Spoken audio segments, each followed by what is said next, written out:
40 years ago, a movie that would change the face of cinema forever emerged. It featured your standard good versus evil conflict. It had space battles, spaceships, and space weapons. It had aliens and humans interacting with each other. This big event would change the face of cinema forever, and that was War in Space.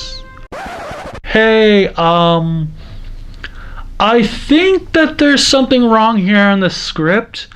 I think that's supposed to be Star Wars, not War in Space, because War in Space is that Japanese movie. Flashy effects. What? No, the script is correct. It changed the face of Japanese cinema by adding flashy effects into a Japanese film. Really? Yes. Oh. Okay.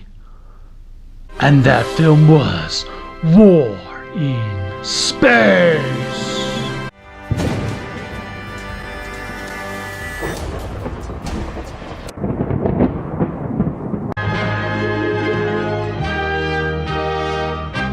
Welcome, I am the Kaiju no Kami, and tonight I'm going to be reviewing Toho's answer to Star Wars, their 1977 film, War in Space.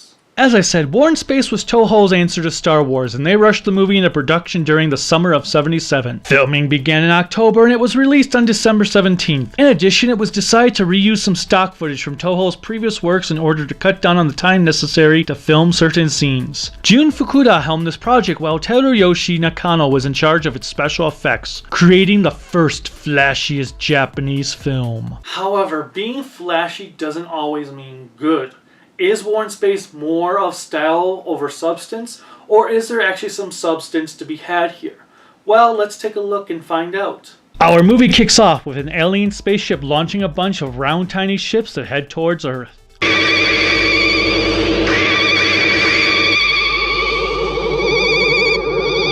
From here, we learn it is the year 1988 and are introduced to the majority of the cast members. Koji Miyoshi, his former girlfriend Jun Takagawa, her fiancé Reisuke Muroi, and Kazuyo Fuyuki. They are played by Kensaku Murita, Yuko Asano, Masaya Oki, and Super Sentai Winspector star Hiroshi Miyauchi. Miyoshi has just returned to the Japanese branch of the UN Space Federation's base from America when their systems are suffering from some strange interference.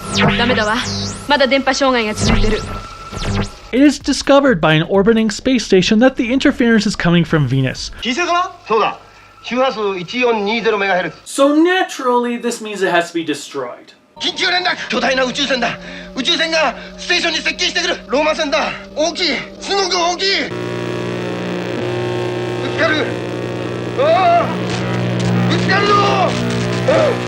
Miyoshi goes to visit Jun's dad, Masato, to ask him about reinstating a task force known as the Goten Army. Masato is initially hesitant, but soon he gets a visit from a cohort who was just recently reported dead. It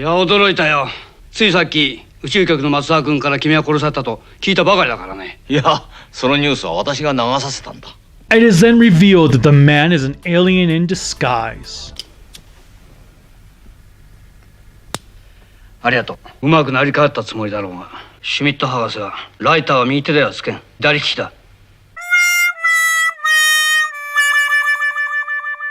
A small scuffle occurs and the alien is killed in the process.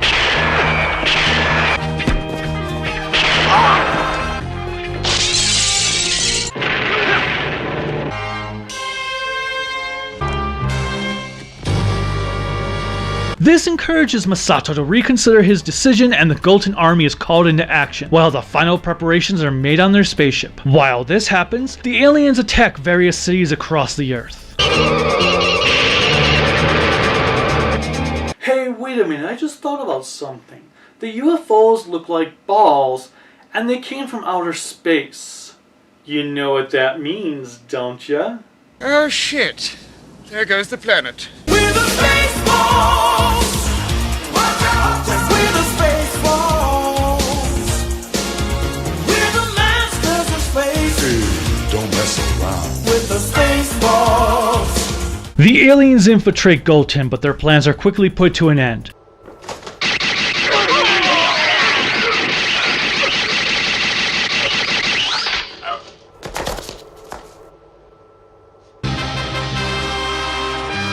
The Goten lifts off, battling an armada of spaceballs before it makes its way into space. From here we get a brief conversation between Miyoshi and Moroi. 近世での戦いで俺にもしものことがあったらジュンをよろしく頼む。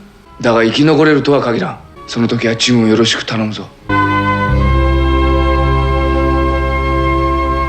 Dude, you know you just raised your own death flag, right? Moving on, they come across some wreckage of the space station that had been destroyed earlier, so Moroi heads over to it to retrieve the bodies of its crew. All one guy of them. Of course, it turns out the dead body was a decoy, and it is actually an alien in disguise. Who kidnaps June because why not? エアロックを開けろ。開けないと殺す。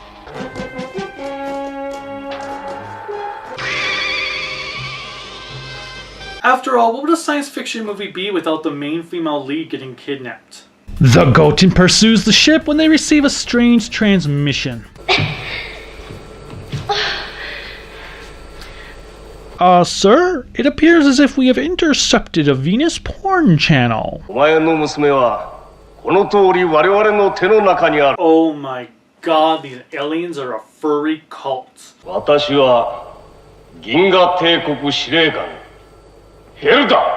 Okay, Commander Hell, what are your demands? 太陽系から2万2000光年お前たちがメシエ13と名付けている球状星団恒星黄泉の第三惑星 Are you going to give your demands? すべての星がやがては消滅する宿命にあるように星を置いてしまったのだ他の星に移り住む必要があったのだ地球なのだよ我々への反抗が可能だと思うなら地球人類が望みを託したその5点も間もなく血祭りに挙げられるだけだということを予告しておこう Those aren't demands. I think you might need a little help on understanding what demands are for Earthlings. There were supposed to be demands in that message. Where were the demands? Anyway, they arrive on Venus and our heroes take a flying truck-like vehicle over the planet's terrain to search for the alien ship, which they find and of course are attacked by its ore cannons.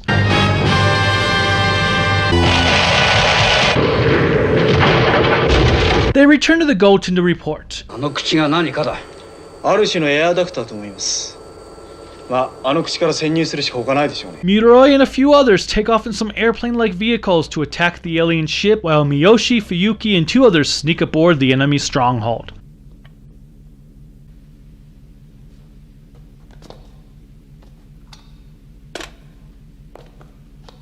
Sadly, everyone but Miyoshi is killed, while Miyoshi gets captured.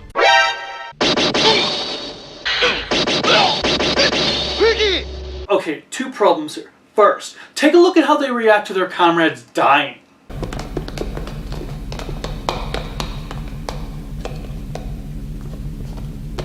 It's not even like they flinch for their comrades. What the hell?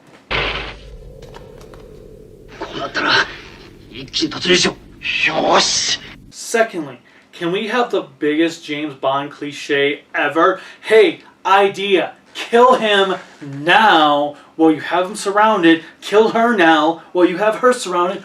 Boom.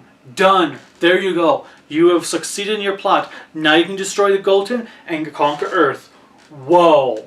Rocket science. It was not.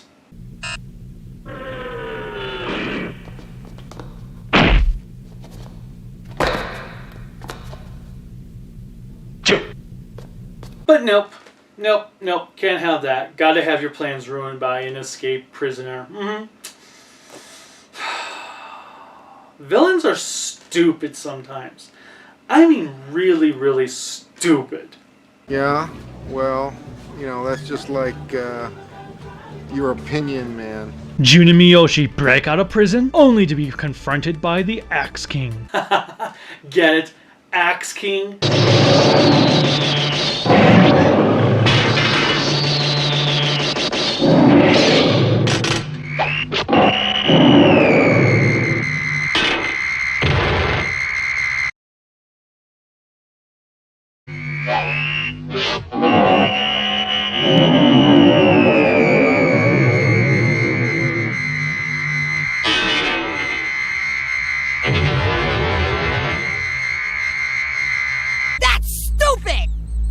really stupid. They defeat the wannabe Wookiee and escape back to the Golden while they watch Muroi die.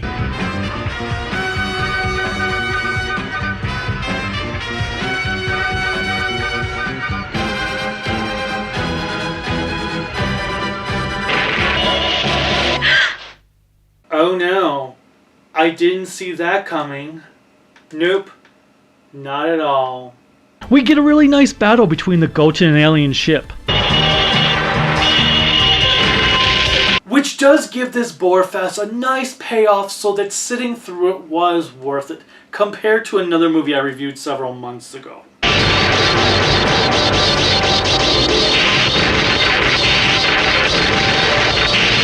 Although the music could use a little work.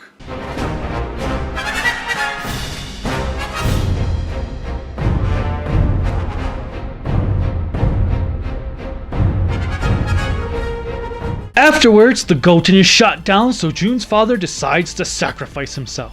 私は5点の開発中に恐るべき爆弾の製造に成功した。 What? 大規模に作れば銀河系が吹き飛んでしまうようなものだ。 Where'd this come from? This is kind of random. 5点を出撃させたくなかった。 Don't you think maybe this should have been something that was brought up earlier in the movie to develop this? Because they never really showed him once feeling regretful about creating the bomb he did.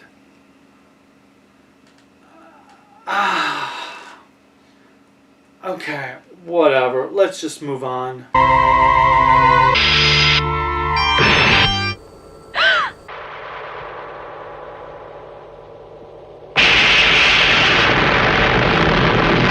The Goten leaves Venus just moments before it blows up.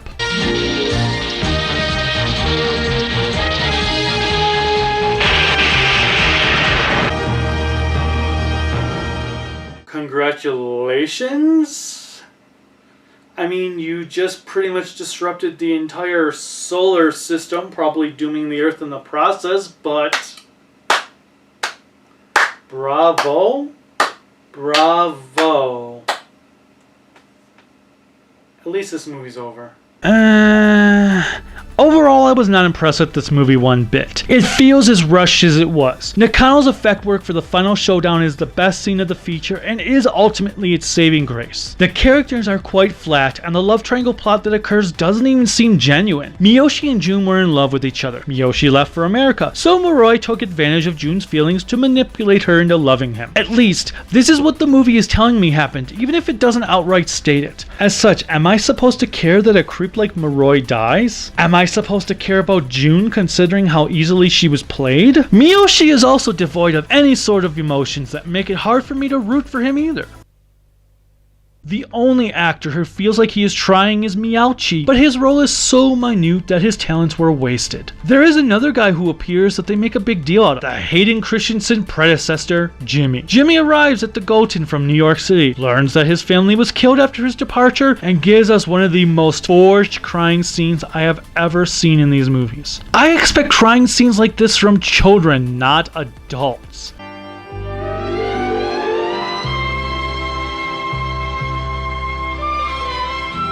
I don't like sand. It's coarse and rough and irritating, and it gets everywhere. It's so pathetic.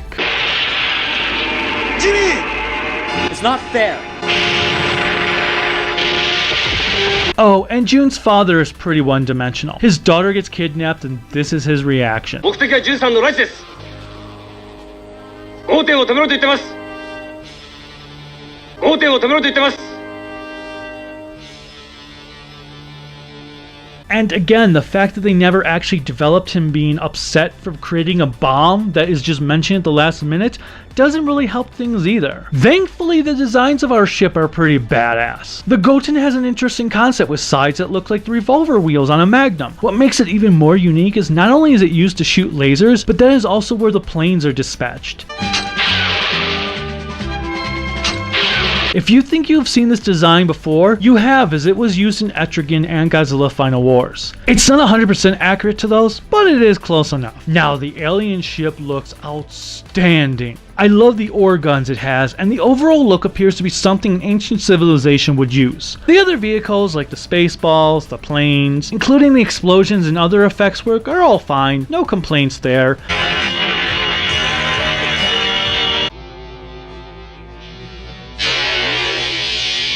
When I start riding, the bag's moving all over, and I'm riding blind. On the other hand, I am not really a fan of Toshiaki Tsushima's score. It's not bad, but it doesn't feel like it fits the film's tones, especially in the final battle and the opening credits.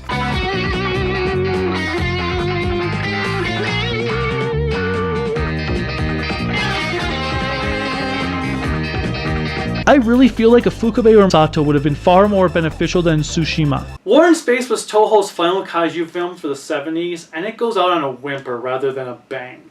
It just goes to show that while a movie can be made in 2 months, it's probably not a good idea to do so because it will feel rushed and, in some cases, look rushed. There's just not really enough substance here. The actors are all generic and one-dimensional and boring. And that's the biggest crime of all, having a movie that is boring. If you're curious, check it out, but I'd say go with Toho stuff from the 60s because they were so much better during that time period. With that said, until next time, bye.